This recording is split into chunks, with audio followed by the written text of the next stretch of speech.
Welcome back to the Boss Responses podcast and day 2 with guest co-host Alan Heymann.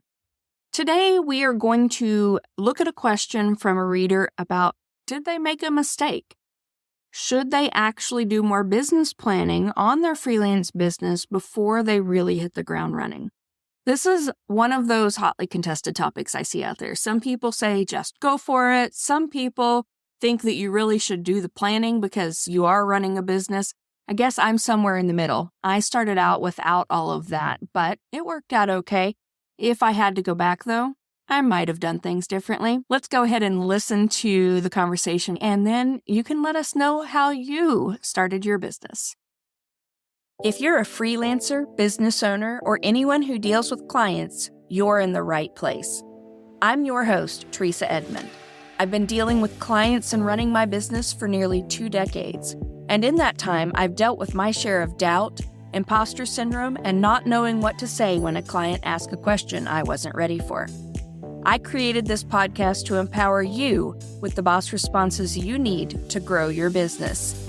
Each week, my guest co-host and I will bring you 5 episodes packed with practical insights. Monday through Thursday, we answer your questions. And Fridays, we dive deep to explore how our co-hosts embraced their role as the boss of their business. Welcome to Boss Responses. Alan, I'm going to ask you the question today. It says, did I make a mistake? I finally made the leap from a full-time position to freelancing. I did my research and was lucky enough to have several clients waiting for me, so I hit the ground running. I added more clients, and while I'm earning what I want to earn right now, I feel like there's no structure to what I'm doing, and I'm not actually achieving anything but earning money. I left my job because I wanted a sense of purpose and accomplishment. I'm starting to realize that I have a business, but no one is really running it. Should I take a few steps back and do more business planning before I move ahead? There are so many questions within this question that I just really enjoy. The first thing that I would probably ask this listener is, what is it about the scenario you described that leads you to suspect or believe you've made a mistake? Because what I'm hearing is all kinds of success. Mm-hmm. We're paying the bills, we're bringing in the revenue, we have client relationships, and the listener didn't touch on it, but presumably they're doing some sort of work that they either enjoy or wanted to do. Right. So all of those are things that people struggle with from time to time when they're in this line of work, and they're covered in this scenario. What isn't covered is something along the lines of, let's say, structure or strategy or vision. It's like I'm doing the work, but doing the work is only one of the necessary components of having a thriving and successful business. So what I might be hearing kind of between the lines of the question is, what is it all for? What is the why behind this effort that I'm making on behalf of these clients that is getting me paid well? And for that, I would be looking at some of the motivation behind the decision to leave the full-time employment world and set up the business in the first place. Why did I want to do this? Yeah. And some of those whys, and they're different for all of us, but we all have them. Some of them have nothing whatsoever to do with the business or the nature of the work itself. Let me explain. Some of them go freelance and start businesses because they have other things in their life, other people in their life that are important to them, and they want to tend to that. And I count myself in that number as a person who is working generally considerably fewer hours than I did when I was employed by other people, so that I can spend time with my family and be home when my daughter comes back from school and that sort of thing. So that might be part of your why. And if that's part of your why, and the work and the revenue are helping to facilitate that why, good on you. Fantastic. Please keep doing what you're doing. If the why has to do with the impact of the work itself, either through the clients that you're serving or just the nature of the work, examine that and figure out what's missing between that initial idea, I want to do this business because, and what you're doing now. What is the disconnect? Is it the type of clients? Is it the frequency? Is it the size of the project? Is it the actual work itself that you're being asked to do? Are you, let's say a writer, and they're asking you to edit all the time and you're just not crazy about editing anymore, that sort of thing? Those will help you. And I think that if you can take a few steps back on a regular basis, call it a solo business retreat, as I've heard from another great source of podcast wisdom for freelancers. Call it just, mid-year check-ins, either by yourself or with somebody you trust, and make sure that the work that you're doing, the clients you're doing it for, are aligned with either that initial sense of purpose that caused you to start your business in the first place, or whatever that sense of purpose has evolved into being since then. So should you take a couple of steps back to reassess a lot? Yes, I'm a fan of doing that at least a couple of times a year. The other thing, as far as running the business, is to me that speaks to processes and procedures. And I think those things will come over time.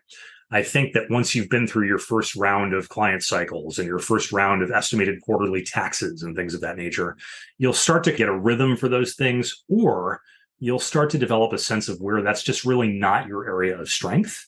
And then you find somebody to help you with that. Yes, I agree with all of that. And I've felt this feeling before. I wanted to do this thing. I did it. I was doing it. I was earning the money. And then I also had this, what am I really accomplishing? And I did the why thing. I did the set down for a day, clear my schedule, look at why I was doing what I was doing. None of it was because I wanted to earn money. I mean, the money was helpful in the why, but it wasn't the reason. And then I also looked at the parts of my business that felt uncomfortable to me.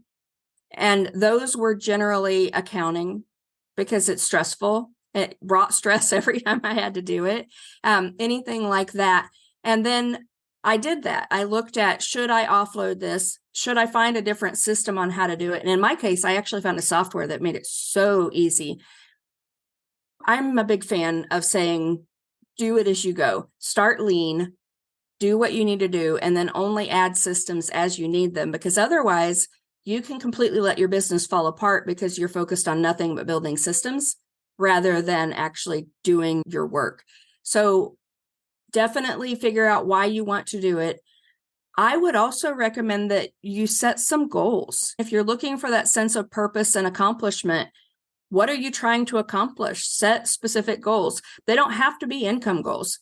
They can be to work with a specific type of client or to work with your dream client, whatever that is. If you like working with nonprofits, if you want to give a certain amount of hours to nonprofits every year, put that goal in there and make it part of your business plan and then move forward. I recommend that and maybe this is just because I am a content strategist, I think every small business needs a content strategy. You cannot have a content strategy unless you have business goals. So you should always have at least a couple of business goals so that you can move your business forward. Otherwise, you really are just doing a thing to do a thing. Mm-hmm. So have that goal, have that milestone, whatever it is you're working towards, but be working towards something rather than just working, because we can do that in a brick and mortar job. We can. And I also think there is some value in being in the moment in this work. Yeah. So if you do have the ability, as you are zooming out, as you're thinking about your why, as you're establishing your business goals and holding yourself accountable to them, to step back every once in a while and to say, wait a minute, I am doing work that I love for clients that I enjoy, and I'm making decent money at it. And maybe I'm doing something that I'm better at than most people I know. And how many folks out there in the world of work actually get to say that most days, not even every day? That's pretty cool. So I definitely want to encourage staying in that space, in the present here and now, as you're thinking about the future and how your business is going to grow and why it exists. And you'd mentioned doing the check-in every 6 months. And I think that's incredibly wise, because our lives change constantly. And your why today will be different in 6 months. We have the ability to pivot slightly to take that new why into effect. And people who are in full-time jobs often do not have that ability. So take advantage of that. But yeah, set your goals, do your check-ins, do all of the things that Alan said, because that was all brilliant. Just find your joy in what you're doing. And I think that will make a huge difference. For sure. All right. Thank you for joining us. Come back tomorrow for day 3 with Alan Heymann.